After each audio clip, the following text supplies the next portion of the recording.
Halo pemirsa Ulasan TV, kembali lagi bersama saya Yoli Andini di Mata Angin. Program ini menyajikan dialog informatif bagi Anda. Sepekan terakhir wilayah kota Tanjung Pinang diguyur hujan deras, disertai angin kencang dengan intensitas yang cukup tinggi. Cuaca ekstrim itu menyebabkan berbagai bencana, misalnya pohon tumbang yang menimpa sebuah mobil di Jalan Engku Putri pada 3 Maret 2023 lalu. Dan kejadian serupa 1 hari setelah kejadian itu kembali terulang, di mana sebuah pohon menimpa mobil di kilometer 10 di depan Hotel Comfort. Tentu, dua kejadian dalam sepekan ini membuat masyarakat menjadi khawatir mengenai keamanan dan juga keselamatan mereka saat berkendara. Lalu bagaimana penanganan dan juga manajemen pohon di Kota Tanjung Pinang? Untuk itu sudah terhubung bersama saya Kepala Bidang Pertamanan dan Pemakaman, Dinas Perumahan dan Kawasan Permukiman dan Pertamanan Kota Tanjung Pinang, Abdul Farid Diah. Selamat pagi Pak Abdul. Selamat pagi. Assalamualaikum warahmatullahi wabarakatuh. Waalaikumsalam warahmatullahi wabarakatuh. Baik Pak Abdul, sepekan ini Kota Tanjung Pinang seperti yang kita sama-sama ketahui sedang dilanda cuaca yang cukup ekstrim ya Pak Abdul, di mana bisa hujan, lalu panas, lalu angin kencang. Nah, karena kejadian ini, karena kondisi alam yang seperti ini, maksud saya, dalam sepekan ini sudah terjadi 2 kejadian di mana pohon tumbang. Tentu ini masyarakat menjadi khawatir Pak Abdul. Nah, bagaimana kondisi pohon di Kota Tanjung Pinang saat ini, terutama yang berada di bahu jalan? Ya, baik, terima kasih Mbak Yuni. Memang kebetulan saya baru bergabung di Dinas Pertanian ini tanggal 4 Januari tahun 2023, sekitar 2 bulan lalu. Memang yang saya amati setelah saya identifikasi dan verifikasi di lapangan, memang lokasi jalan protokol memang banyak, memang pohon yang sudah sangat tua, yang sudah berusia 20 sampai 25 tahun. Memang juga menjadi hambatan juga bagi kami di Dinas Pertim, khususnya di bidang pertamanan pemakaman untuk mengatasi hal tersebut, dikarenakan memang kami mesti menjalani prosedur yang sesuai dengan pemerintah, misalnya pohon-pohon mana ada yang mesti kita pakai, atau mungkin kalau memang ada identifikasi bakalan tebang, memang kita foto habis atau ditebang. Dan juga perlu saya sampaikan Mbak, terkait memang di sini memang keterbatasan kami juga Mbak terkait masalah sumber daya manusianya, terkait ketersediaan. Memang untuk mobil Pioneer kita memang masih baru memiliki 1 mobil, terus 1 mobil kren dan 1 mobil dump truck. Sedangkan untuk pelaksana atau petugas di lapangan khususnya untuk penerbangan dan pemakaman memang cuma tersedia di setelah tahun dan memang saya juga melihat ya Mbak terkait masalah cuaca yang berubah-ubah memang menjadi tugas berat bagi kami Dinas Perkim ini untuk laksanakan semaksimal mungkin memaksimalkan mungkin sumber daya manusia ada di kami untuk bisa melayani atau melaksanakan pemangkasan terutama di jalan-jalan protokol yang memang menjadi lalu lintas padat di jam pagi mau berangkat kerja maupun jam pulang kerja. Dan mungkin itu dulu Mbak yang saya sampaikan, mungkin diskusinya bisa berkembang terus. Oke. Pak, untuk jenis pohon yang biasa ditanam oleh pemerintah Kota Tanjung Pinang dalam hal ini adalah Dinas Perkim. Itu apa Pak biasanya jenis pohonnya? Memang jenis pohon yang banyak di Tanjung Pinang ini memang yang saya amati yang pertama kita fokus ke 2 pohon yang kemarin berkembang ya Mbak ya. Pertama memang itu ada pohon mahoni Mbak, itu tua juga memang sudah memang miring ke jalan. Nah terus yang kedua kemarin pohon akasia yang terakhir memang di depan pohon nanti itu memang juga sudah laku gitu, menjadi makanya menjadi kalau cuacanya ekstrim memang yang kita yakini yang memang kita takut itu memang terjadinya tadi tumbang gitu Pak, karena tergerus air gitu ya. Memang saya perhatikan di lokasi juga memang itu menjadi aliran air melintas di dekat akar pohon tersebut sehingga menyebabkan pohon itu tumbang. Jadi memang di sini ada yang saya bacakan juga yang Mbak terkait masalah-masalah pohon memang yang di pinggir jalan yang memang banyak kita tanam pohon mahoni, Pak. Memang sebagian besar pas saya edukasi di lapangan, saya di lapangan bersama anak memang di sini pohon mahoni di satu jalan. Untuk pohon mahoni, akasia, itu idealnya usianya berapa, Pak? Kalau usia idealnya berapa, mungkin memang perlu kita sampaikan di sini, Mbak. Memang sudah cukup lama ya pohon itu memang sudah bisa dijaga di 20 tahun atau 25 tahun. Cuman permasalahan kita di sini Mbak, di Tanjung Pinang, mungkin kita ini memang kalau untuk menebang pohon kita juga nggak untuk sembarangan karena memang kita tuh di dari Kementerian Lingkungan Hidup dan juga Kementerian Agraria dan Tata Ruang memang disiapkan space untuk ruang terbuka hijau itu sekitar 20% publik dan 10% private.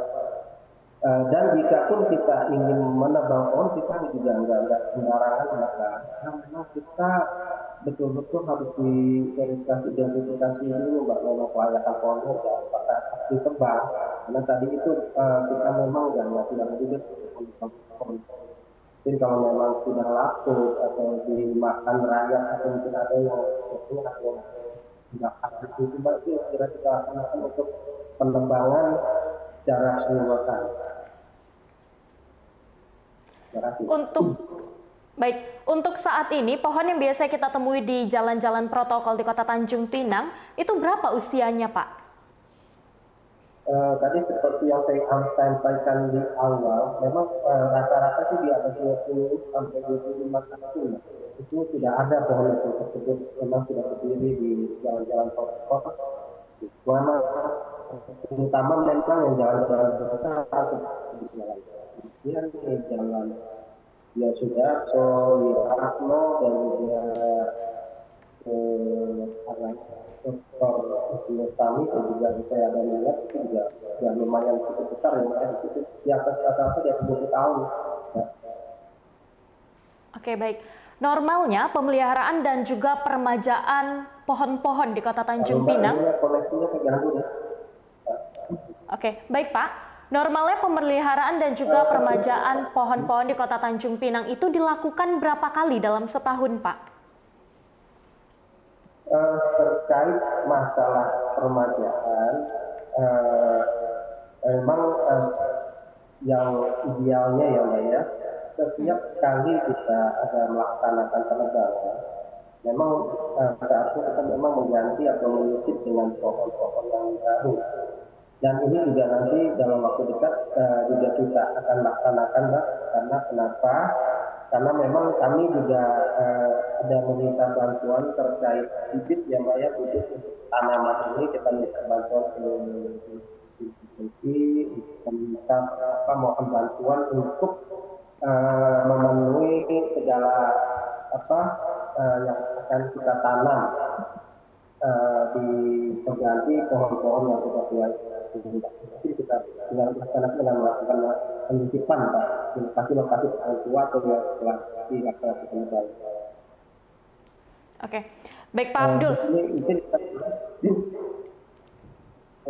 Maaf Mbak, di sini juga semua kita sudah ada mengetahui juga kedua provinsi ya Mbak, kita juga meminta pohon beberapa pohon ada sekitar 315 Mbak semuanya.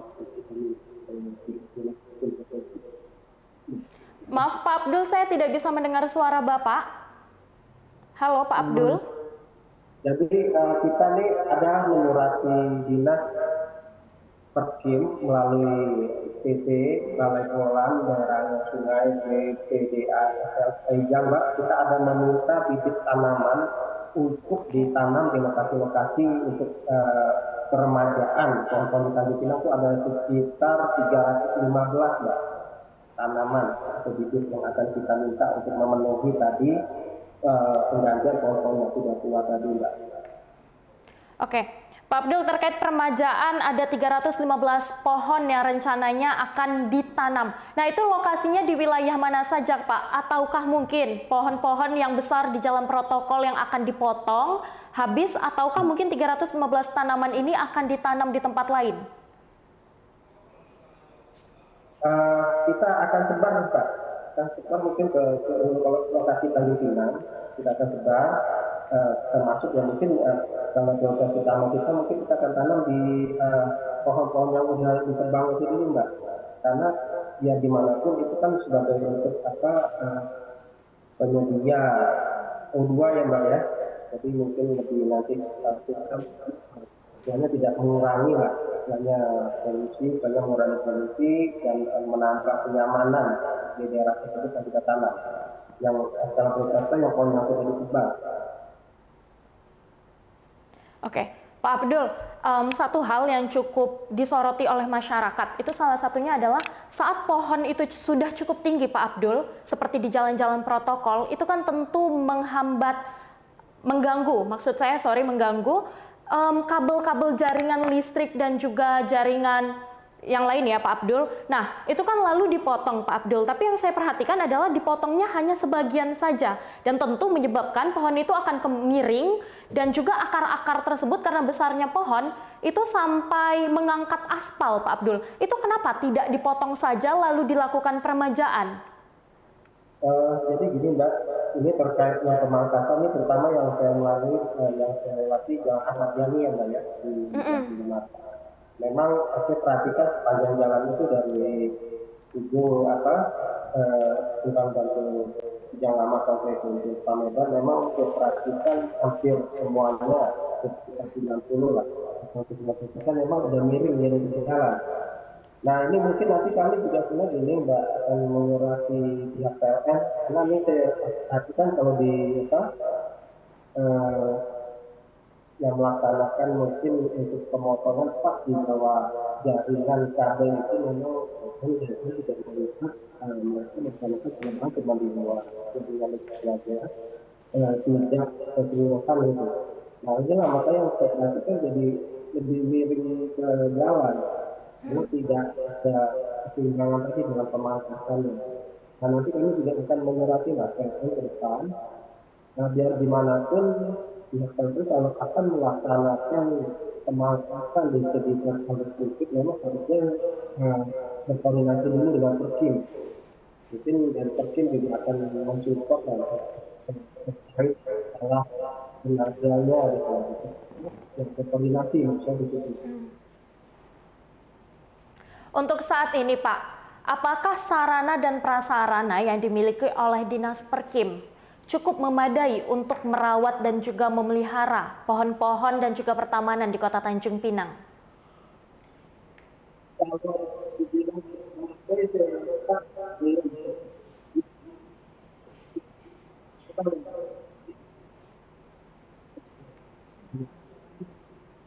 Halo Pak Abdul.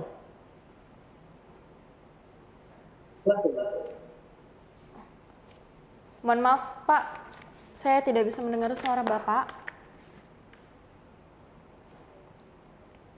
Masih kekurangan daya.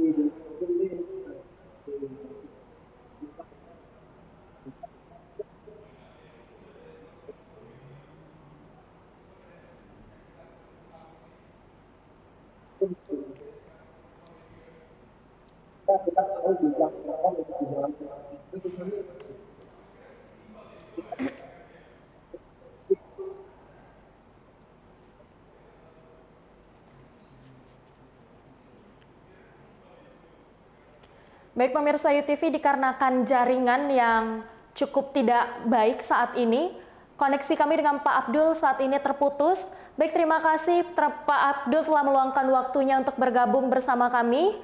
Kita bersama-sama mengharapkan komitmen pemerintah Kota Tanjung Pinang untuk merawat dan juga memelihara pohon di Kota Tanjung Pinang agar masyarakat menjadi merasa aman saat berkendara. Terima kasih pemirsa Ulasan TV telah menyaksikan episode Mata Angin hari ini. Sampai jumpa di episode Mata Angin selanjutnya.